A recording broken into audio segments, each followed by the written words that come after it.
Chers amis auditeurs, bonjour. Nous sommes ravis de vous retrouver pour cette nouvelle étude. Et pour cette nouvelle étude, nous avons invité deux pasteurs de l'Église adventiste, Ralph Sichern, bonjour, et André Villers, bonjour. Bonjour. Nous sommes presque à la fin de ces leçons sur la première et deuxième épître de Pierre. Et ce Pierre fougueux, ce Pierre volontaire, ce Pierre toujours le premier, Jésus avait vu juste parce qu'il a accompli un travail extraordinaire dans la création de cette Église chrétienne naissante. Nous allons aujourd'hui voir Pierre dans une deuxième lettre en particulier où il veut nous donner encore et encore des conseils parce qu'il sait que sa fin, son départ est proche. Il le dit d'ailleurs dans cette deuxième épître. Mais avant de commencer cette étude, je vais inviter Ralph à prier pour nous. Prions.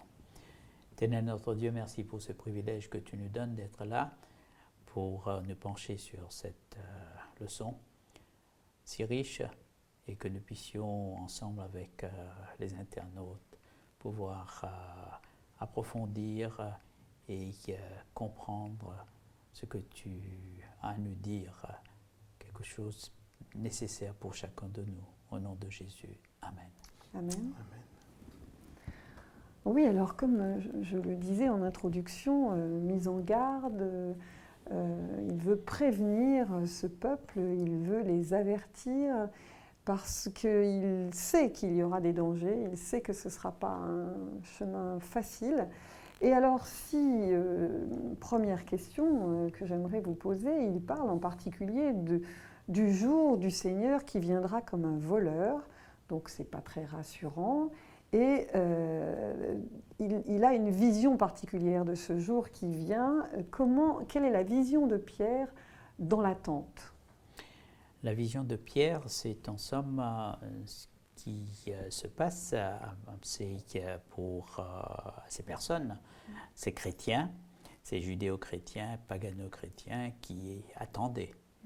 Dans la souffrance, dans le désarroi et ainsi de suite. Mais en plus de cela, les moqueurs venaient compliquer la donne.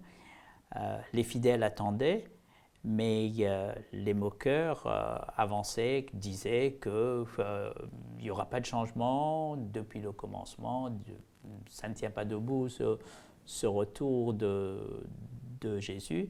Et Pierre va apporter ce qu'il fallait pour...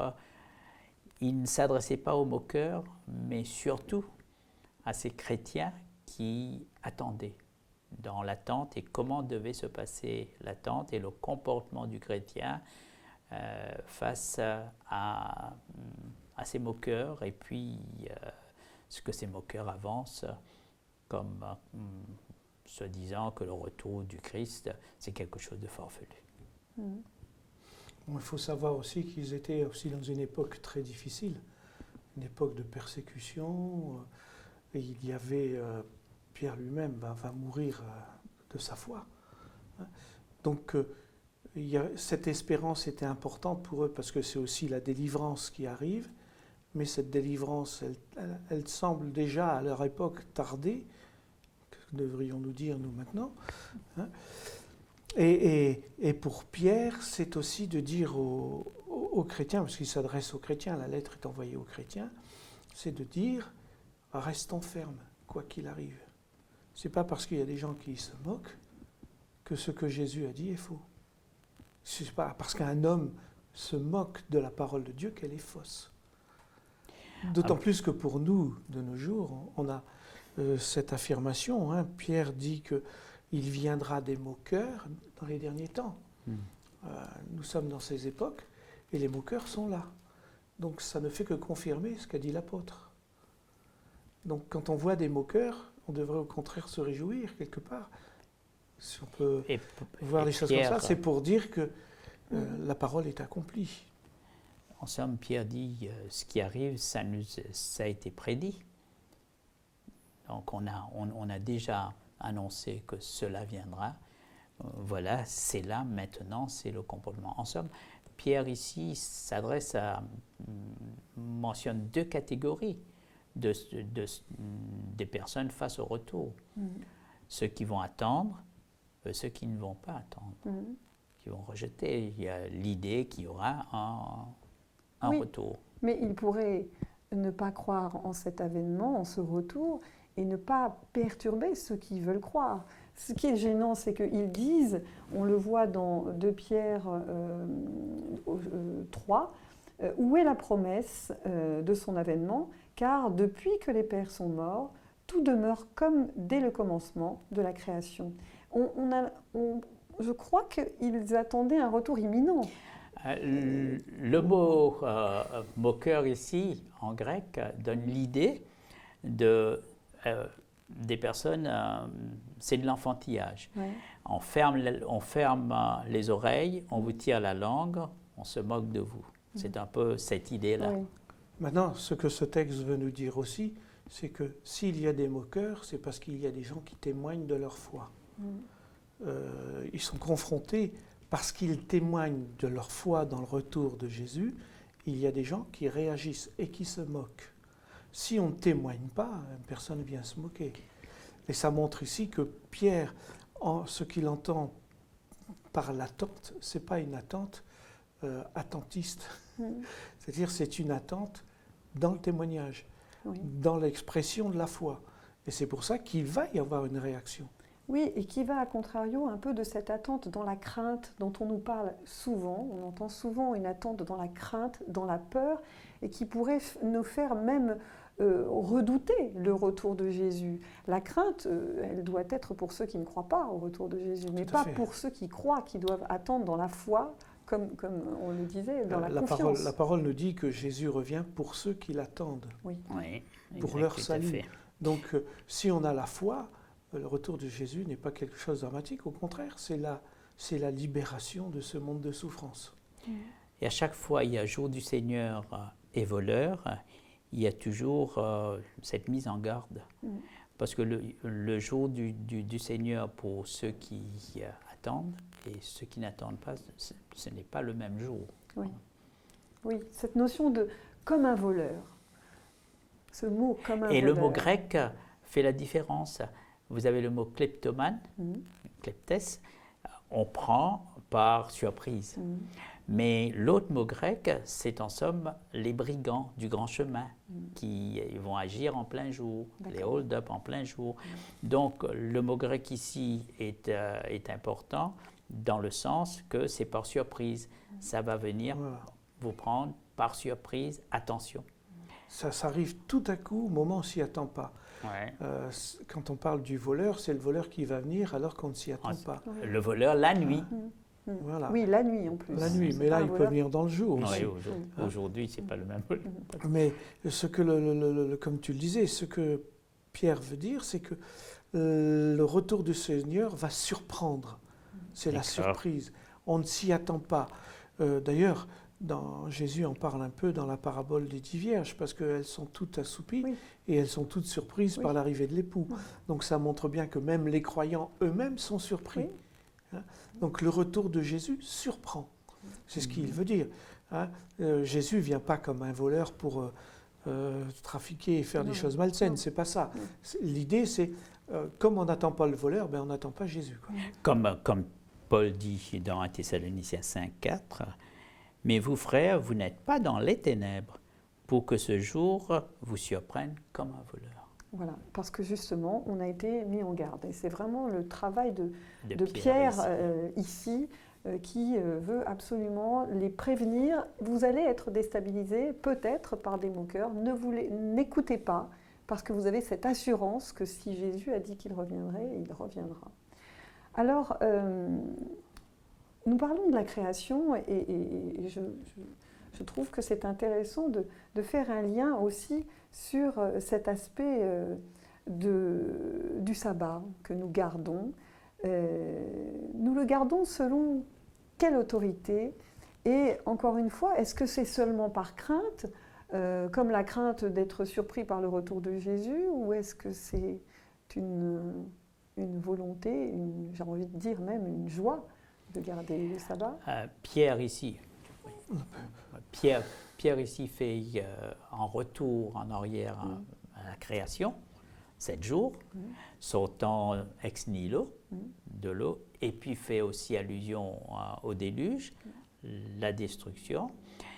Et après, le salut à partir de l'arche de Noé. L'amour n'existe pas sans l'obéissance. Ce n'est pas en somme être sous la loi, mais être dans la loi. Il y a une différence, être sous la loi et dans la loi. Et être sans la loi aussi, anomos, les sans-lois. On ne peut pas, on ne fait rien sans loi. Oui, la loi n'est pas un joug. Non. La loi, c'est une loi d'amour et elle est là pour notre salut. Et c'est dans cette attente, justement, que nous devons garder justement cette loi pour être prêts au retour de Jésus. Voilà. Puis Pierre signale quand même une chose importante, c'est qu'il dit que ces gens, ces moqueurs, veulent ignorer ce que dit Dieu dans sa parole, sur la création, sur tout ce qui s'est passé avant. C'est un Donc rejet. ils ont ce rejet, ils le veulent, c'est volontaire. Ce pas des gens qui ne savent pas forcément. Ils veulent ignorer, ils refusent.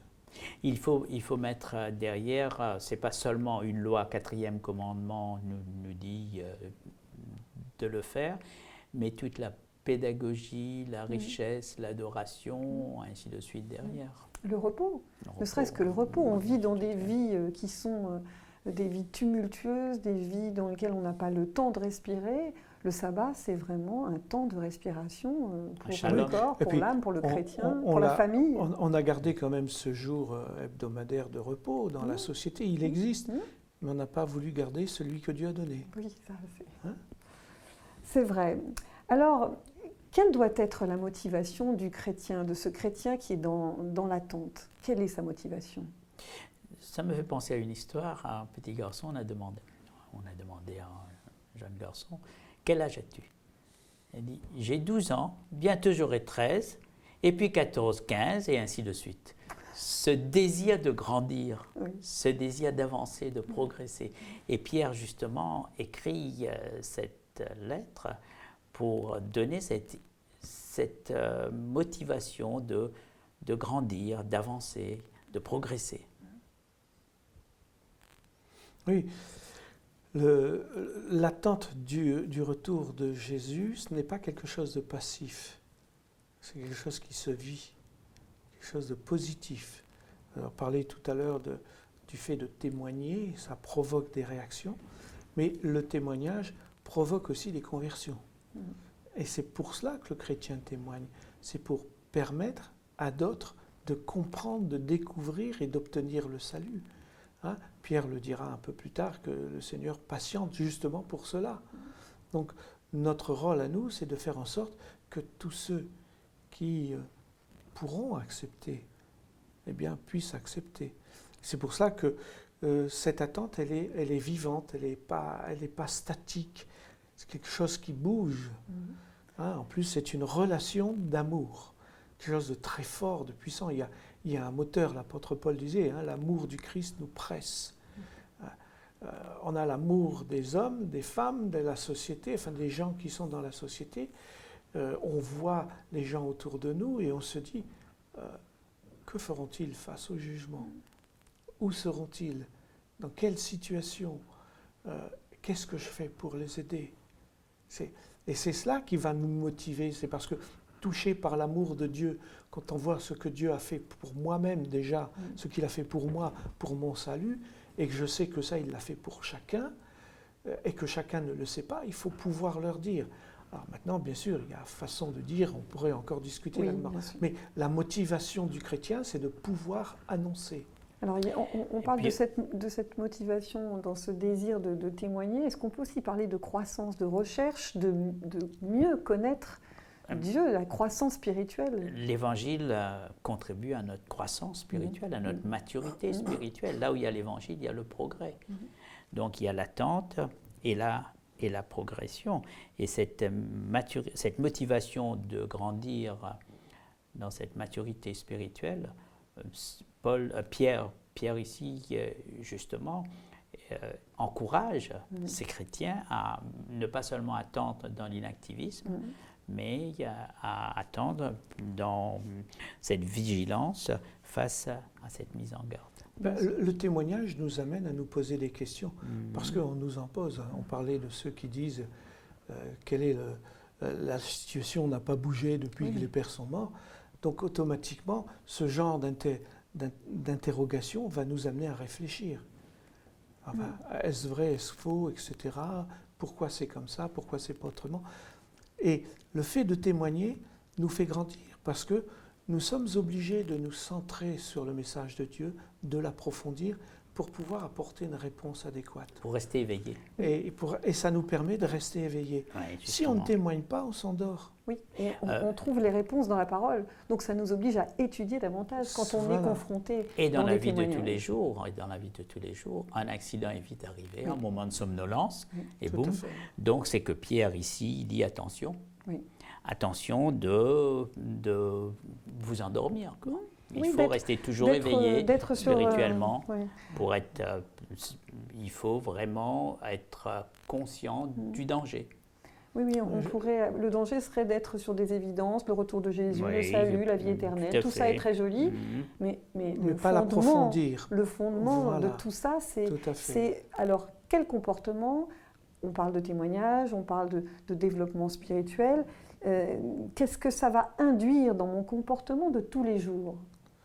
Ah bien, comme Pierre le dit, quelle ne devrait pas être notre sainteté, puisqu'on sait que tout cela arrive. Et c'est vrai, quand on comprend qu'un jour, on sera confronté quand même à l'Éternel, il faut quand même que, quand on va voir quelqu'un d'important, on se prépare quand même, on n'y va pas comme ça, ou alors on est inconscient. Et c'est vrai que ça peut-être qu'il y a une crainte et que cette crainte nous contraint de... Alors, je ne pense pas que c'est la bonne façon, ce n'est pas la crainte qui va nous permettre d'être mieux. La crainte, c'est d'aimer Dieu et de comprendre et de mettre en pratique la parole. Et c'est une parole d'amour. Et déjà, je crois que dans notre comportement en tant que chrétien, on va regarder l'autre, celui qui ne croit pas, non pas comme l'imbécile heureux qui est orgueilleux, qui ne veut pas entendre parler de Dieu, excusez-moi de dire ça comme ça, mais c'est arrivé, il y a des chrétiens qui ont été très pédants, qui ont écrasé les autres. C'est pas ce que Dieu attend de nous. Dieu attend de nous une compréhension, parce que nous aussi, nous avons été comme ça avant notre conversion. Donc de comprendre l'autre, de comprendre sa difficulté à comprendre. Jésus a dit à Thomas, par exemple, tu crois parce que tu as vu, pense à ceux qui verront pas et qui croiront. Si quand on voit, c'est déjà difficile, alors quand on ne voit pas, eh bien, avoir cette compréhension de se dire, celui qui est en face de moi, il ne peut pas comprendre, parce qu'il lui manque tout un arrière-plan que j'ai maintenant, mais que lui n'a pas. Donc il me faut pouvoir être suffisamment proche de lui et dans l'humilité apporter les éléments qui vont l'amener à réfléchir. C'est un travail de longue haleine parfois. Il faut beaucoup de patience, beaucoup de respect de l'autre, d'acceptation de l'autre dans tout ce qu'il est. Et c'est vrai que parfois on peut en avoir ras-le-bol. Il faut dire ce qu'il y a, on est humain. Mais Dieu va nous donner cette patience. Si on se sent interpellé pour cela, Dieu nous donne la capacité de... Mais pour cela, bien sûr, il faut être ancré dans la parole, ancré dans le message. Il y a le danger aussi d'être bien installé. Et puis, d'être là, inconscient. On raconte l'histoire en Alaska de 2 chercheurs d'or qui étaient dans une mine, qui ramassaient de l'or, et ramassaient, et puis après, ils ont rempli leur sac, mais ils ont oublié l'hiver. L'hiver est arrivé, et puis la neige, la glace, il y avait une montagne de glace bouchant le trou. Ils n'ont pas pu sortir. Ils ont laissé une lettre sur la table avec l'or et la lettre. L'hiver nous a surpris. Triste histoire. Triste, oui. Alors, pour Dieu, le temps qui passe n'est pas un problème. car depuis le début, Dieu sait ce qu'il veut et il a un but. Alors, quel est-il, ce but? Le but, c'est de sauver le plus grand nombre. Voilà. Et en plus, la notion de temps, comme vous le faisiez remarquer, pour Dieu est différente de la nôtre. Nous sommes pressés par le temps parce que pour nous, le temps est court. Mais quand on a l'éternité devant soi, on a tout le temps. Il y a 3 temps dans la notion du temps biblique. Aion, le temps de l'éternité, nous ne pouvons pas concevoir, percevoir. Nous sommes dans la chronologie chronos, 24 heures, 7 jours, 1 jour et 1 année. Et puis, le temps de Dieu dans le temps de l'homme, lorsque Dieu nous appelle. Et c'est là où nous devons saisir l'occasion et ne pas rater cette occasion. Donc, nous ne pouvons pas, pour nous, l'attente semble être interminable, mais pour Dieu, comme dit Pierre, la notion du temps, d'attente, ça ne compte pas. C'est pas comme nous, on ne compte pas comme nous. Oui. On peut lire Genèse? Ah oui, Genèse. Justement, Dieu donne ce temps. Voilà, Genèse 7, à partir du verset 4. Ouais. Car encore 7 jours, et je ferai pleuvoir sur la terre 40 jours et 40 nuits, et j'exterminerai de la face de la terre tous les êtres que j'ai faits. Et un peu plus loin, au verset 10, 7 jours après, les eaux du déluge furent sur la terre. Et ici, cette notion du temps selon Dieu, c'est une citation du psaume 90, le verset 4 que Pierre va citer ici, pour montrer que le temps pour Dieu et le temps pour nous, nous ne sommes pas dans ce même temps. Nous ne pouvons pas comprendre ce temps, mais nous attendons. Parfois c'est long, parfois nous disons, mais 40 ans déjà de mariage, donc... Alors, puisque Dieu ne nous a pas donné de date, Dieu n'a pas fixé de temps, pourquoi les hommes cherchent-ils à trouver une date? Pourquoi est-ce qu'ils ont cette quête de fixer un temps, alors que Dieu ne donne pas de temps? Je pense que l'homme a un principe curieux déjà, il aime comprendre les choses, il aime expliquer les choses. Tout à fait.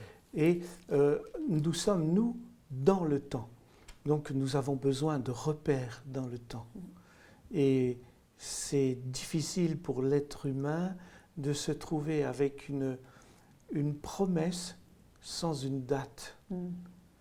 Parce que quand on dit à la famille « je vais venir », en général, on précise le jour, l'heure, etc. Surtout si on vient nous chercher à la gare au train. Avec un peu de retard, on fait ça. Nous vivons avec le temps. Nous programmons notre travail des mois, des années à l'avance. On sait qu'on va, si Dieu nous prête vie, bien sûr, on va faire ça, on va faire ça, on va faire ça. Tout est là, tout est programmé parce que le temps est là et on est obligé de travailler avec le temps. Alors, avoir un Dieu hors du temps, déjà, c'est difficile à comprendre, mais en plus, qui nous dit qu'il revient bientôt, et puis ça dure, et il n'y a pas de date, alors on se dit, l'être humain se dit, c'est pas possible, il doit y avoir quelque chose qu'on n'a pas compris. Alors on analyse, on étudie, et on essaye de trouver des dates. Pourtant, Jésus est clair quand il dit que personne ne peut savoir ni le jour ni l'heure. Oui. Dans le livre des Proverbes, chapitre 13, le verset 12, il y a un excellent texte. Un espoir différé rend le cœur malade, d'accord, mais un désir accompli est un arbre de vie. Ce désir justement différé, l'homme n'arrive pas à accepter. Nous sommes tous un peu, personne n'aime attendre, comme cela a été dit, mise en garde, et puis l'homme n'aime pas l'incertitude. C'est l'attente dans le vrai, ainsi de suite. Mais en même temps, c'est une grâce de la part de Dieu de ne pas avoir donné de date. Imaginons les apôtres s'ils avaient su que 2000 ans après, Jésus ne serait pas encore venu, c'est décourageant. Alors que d'avoir l'espérance que dans sa vie, le Seigneur reviendra. Moi, je me souviens d'un collègue pasteur, quand je suis devenu pasteur, qui me disait, tu sais, il allait partir à la retraite, il m'a dit, tu sais André, toi tu le verras peut-être revenir. Moi, je l'ai espéré tout mon ministère, mais il n'est pas revenu. Hein. Et là, j'arrive, moi, à l'âge où je vais bientôt partir aussi à la retraite, et Jésus n'est pas encore revenu. Donc, lui me disait que ça serait pendant mon temps, bien que j'ai encore quelques temps à faire. Peut-être que le Seigneur reviendra d'ici là. Mais, vous voyez, l'être humain, on est ainsi, on espère que ça sera pendant notre époque. Une réalisation. On est aussi perturbé par nos modes de vie aujourd'hui et on voudrait caler Dieu dans notre compréhension à nous, qui est humaine et qui est rétrécie. Alors, si, en dernière question, si vous deviez donner un conseil aujourd'hui à nos auditeurs sur comment attendre, qu'est-ce qu'il faut leur dire? Alors, la première chose, c'est avoir une totale confiance, c'est-à-dire la foi. Totale confiance dans ce que dit Dieu. Parce que quand on regarde la Bible de près et qu'on voit le Nouveau et l'Ancien Testament, il y a énormément de prophéties qui sont accomplies. Hein? La grande majorité, 95%, je dirais, des prophéties sont accomplies. Donc quand Dieu dit quelque chose, la chose arrive. Et c'est vrai, c'est ce que dit la Bible. La chose arrive. Les prophéties se sont accomplies. Il y en a encore quelques-unes qui doivent s'accomplir avant le retour de Jésus. Elles sont en train de se mettre en place. Celui qui a l'œil exercé, qui connaît la parole de Dieu et qui voit l'évolution du monde, voit les prophéties se mettre en place et s'accomplir. Donc, le conseil que je donne, faites confiance. De toute façon, que vous y croyez ou pas, ça arrivera. Dans l'Épître aux Hébreux, chapitre 12, le verset 28, moi je veux prendre Paul, c'est pourquoi, recevant un royaume inébranlable, retenons la grâce par laquelle nous servions Dieu d'une manière qui lui soit agréable, avec révérence et avec crainte. La grâce, le service dans la grâce. Et c'est ainsi que Jésus lui-même va dire « Prenez garde à vous-même de crainte que vos cœurs ne s'apesantissent, par ainsi de suite, car il viendra comme un filet sur tous ceux qui habitent sur la face de la terre. » C'est pour tout le monde. On peut croire ou ne pas croire, on sera dans le filet, comme on dit. De toute façon. De toute façon. Veuillez donc et priez en tout temps, afin que vous ayez la force d'échapper à toutes ces choses qui arriveront et de paraître debout devant le Fils de l'homme. Être debout. Pour être debout, il ne faut pas somnoler. Bien. Merci de nous avoir conduits dans cette étude. J'espère que vous aurez trouvé des réponses aux éclairages, ou des éclairages, aux questions que vous vous posez, mais de toute façon, le meilleur moyen d'en savoir plus, c'est d'étudier toujours davantage. La parole de Dieu est un livre vivant qui vous aidera certainement à approfondir et à mieux connaître notre Seigneur. Merci de nous avoir suivis et à très bientôt pour une nouvelle étude.